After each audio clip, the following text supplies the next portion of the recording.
మాట్లాడిన మాట అక్కడ మేము 10 సంవత్సరాల నుండి మేము చెప్పింది అదే అధ్యక్ష, కొత్తదేమీ లేదు. అయితే వారు చెప్పిన దానిలో ఒకటి ఏమన్నారు అధ్యక్ష, వారు తెలంగాణ అన్న పదమే నిన్న బడ్జెట్ స్పీచ్లో వినబడలేదు అన్నారు. వాస్తవం, మీరు చెప్పేది కరెక్ట్ శ్రీధర్ బాబు గారు. ఎందుకు వినబడలేదు అధ్యక్ష? ఆనాడు ఉమ్మడి ఆంధ్రప్రదేశ్లో ఇదే శాసనసభలో తెలంగాణ అన్న పదం నిషేధించారు. ఈరోజు అధ్యక్ష పార్లమెంట్లో తెలంగాణ అన్న పదం లేదు అంటే దానికి కారణం ఒకటే అధ్యక్ష, అక్కడ బీఆర్ఎస్ లేకపోవడమే కారణం తప్ప ఇంకోటి కానే కాదు. గులాబీ జెండా ఎగిరినాకనే తెలంగాణ ఇక్కడ మెయిన్ స్టే అయింది, అక్కడ కూడా ఉండేది అధ్యక్ష. ఈరోజు అక్కడ లేదు అధ్యక్ష. కేంద్ర బడ్జెట్ చూసినాక ఇలా తెలంగాణ ప్రజలు ఏమనుకుంటున్నారంటే అధ్యక్ష, చాలా స్పష్టంగా లెక్కలు తప్పినాయి అధ్యక్ష. వివేక్ లెక్కలు తప్పినాయి అధ్యక్ష. 8+8 మామూలు గణితం అయితే 16 అధ్యక్ష. కానీ ఇవాళ 8+8 గుండు సున్నా అని తెలంగాణ ప్రజలు అనుకునే పరిస్థితి వచ్చింది అధ్యక్ష. ఇది వాస్తవం అధ్యక్ష. ఎందుకంటే తెలంగాణ గడ్డ మీద పుట్టిన ప్రతి బిడ్డకు కలిగిన భావన నిన్న కేంద్ర ప్రభుత్వ బడ్జెట్ చూసినాక ఈ 10 సంవత్సరాలు ఏదైతే అన్యాయం జరిగిందో అదే అన్యాయం కొనసాగింపుగా ముందుకు పోతా ఉంది అధ్యక్ష. కాకపోతే హాస్యాస్పదం ఏమంటే మమ్మల్ని ఒక మాట అన్నారు అధ్యక్ష. ఏమన్నారు ముఖ్యమంత్రి గారు? ఏమన్నారు అధ్యక్ష? కేసీఆర్ గారు అనవసరంగా పంచాయతీ పెట్టుకున్నారు, ముఖ్యమంత్రిగా కేంద్ర ప్రభుత్వంతో పంచాయతీ పెట్టి కెలికి పంచాయతీలు పెట్టుకొని అనవసర బేసిజానికి వేయండి కాబట్టే 10 ఏళ్లలో ఏం కాలేదు, నేను అందుకే సఖ్యతతో ఉంటా అన్నారు. ఏమన్నారు అధ్యక్ష వారు? ఇక్కడ హైదరాబాద్లో ఒక మీటింగ్లో మోడీ గారు వస్తే ఏమని చెప్పినారు? మాది కేంద్ర ప్రభుత్వంతో ఇప్పటి నుంచి బంధాలు, అనుబంధాలు, సత్సంబంధాలు ఉంటాయి. మోడీ గారు పెద్దన్న లాంటి వారు, బడే బాయ్, నేను చోటే బాయ్ అన్నారు అధ్యక్ష.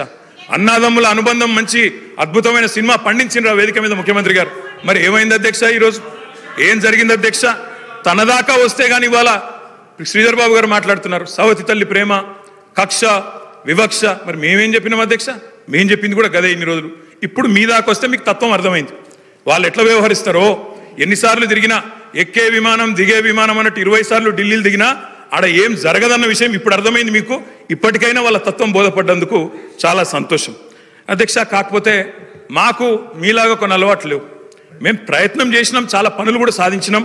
ఏమేమి సాధించినాం కూడా మీకు చెప్తాను. కానీ ఇతరులు సాధించింది మా ఖాతాలో వేసుకునే అలవాటు మాకు లేదు.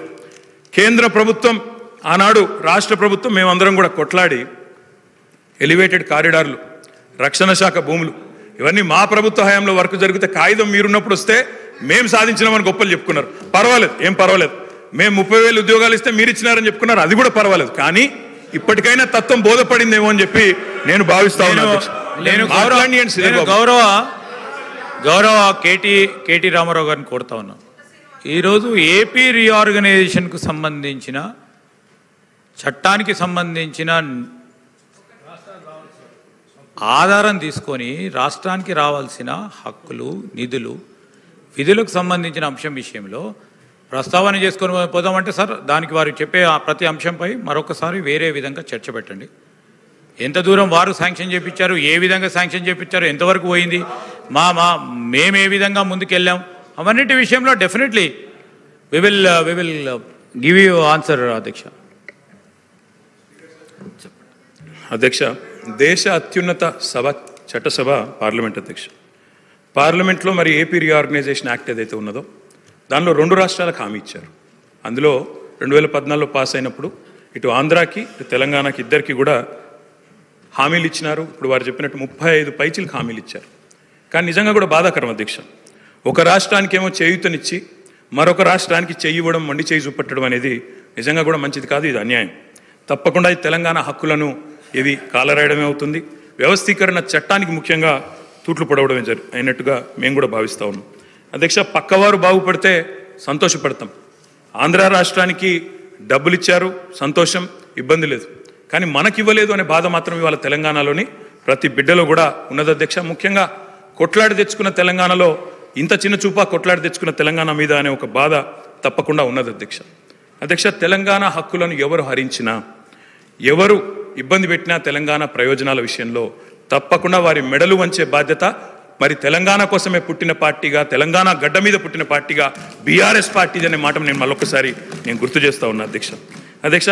కేసీఆర్ గారి పోరాట పటిమ గురించి చెప్పాల్సి వస్తే, మేము చేసిన కార్యక్రమాల గురించి చెప్పాల్సి వస్తే, 10 సంవత్సరాలు కేంద్రం మీద మేము చేసిన ప్రయత్నాల గురించి చెప్పాల్సి వస్తే రాసుకుంటే రామాయణం అంతా, చెప్పుకుంటే భారతం అంతా అని అంత కథ ఉంది అధ్యక్ష. కానీ కొన్ని మాత్రం తప్పకుండా మీ దృష్టికి తీసుకొని రావాల్సిన బాధ్యత మా మీద ఉన్నదని నేను భావిస్తా ఉన్నా అధ్యక్ష.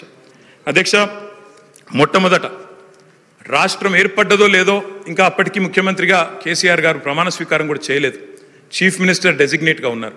7 మండలాలు తెలంగాణకు సంబంధించి అన్యాయంగా ఒక ఆర్డినెన్స్ ద్వారా మరి ఆనాడు పోలవరంలో ముంపులో భాగంగా ఆంధ్రాలో కలిపితే మొట్టమొదటగా స్పందించింది, రాష్ట్ర బంధుకు పిలుపునిచ్చింది, ఆనాడు అప్పటి కేంద్ర ప్రభుత్వాన్ని వ్యతిరేకించింది మా పార్టీ అధ్యక్ష. ఆనాడు ఇంకా ప్రభుత్వం ఏర్పాటు చేయకపోయినా కొట్లాడింది మేము అధ్యక్ష.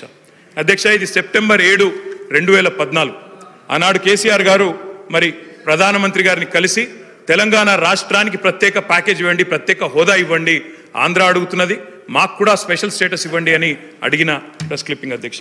అధ్యక్ష, ఒకసారి కాదు అధ్యక్ష, 1,15,667 కోట్లు మా రాష్ట్రానికి ఇవ్వండి అని చెప్పి ముఖ్యమంత్రిగా అన్నాడు కేసీఆర్ గారు. ఇది సెప్టెంబర్ 16, మన 2016 ఫిబ్రవరి 12 అధ్యక్ష.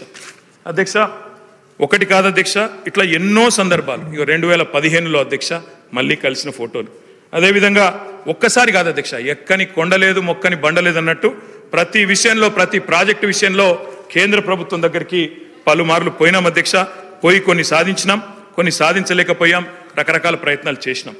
వివక్షాపూరితమైన వ్యవహారం చేసినప్పుడు ముఖ్యంగా సిఏఏ, ఎన్పిఆర్, ఎన్ఆర్సీ లాంటి విషయంలో తెలంగాణ శాసనసభలోనే తీర్మానం పాస్ చేసినాం అధ్యక్ష.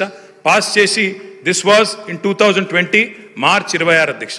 మేము నిర్ద్వందంగా తిరస్కరిస్తున్నాము సిఏఏ, ఎన్ఆర్సీ అని చెప్పి కేంద్ర ప్రభుత్వానికి మా నిరసన కూడా చెప్పినాం అధ్యక్ష. Central amendment act, electricity amendment act తెచ్చి మోటార్లు పెట్టాల్సిందే, మీటర్లు పెట్టాల్సిందే మోటార్లకు అని మెడ మీద కత్తి పెడితే దాన్ని వ్యతిరేకిస్తూ శాసనసభలో తీర్మానం చేసినాం అధ్యక్ష. అధ్యక్ష, ఇది ఒకటే కాదు అధ్యక్ష, కాజీపేటలో కోచ్ ఫ్యాక్టరీ ఇవ్వలేందుకు మేము మా పార్టీ 2021 మార్చి నాడు చేసిన నిరసన. ఇవన్నీ ఏపీ రీఆర్గనైజేషన్ యాక్ట్ ప్రామిసెస్ అధ్యక్ష. 1 minute డిప్యూటీ సీఎం గారు. సార్ ఇన్నిసార్లు డిస్టర్బ్. అధ్యక్ష,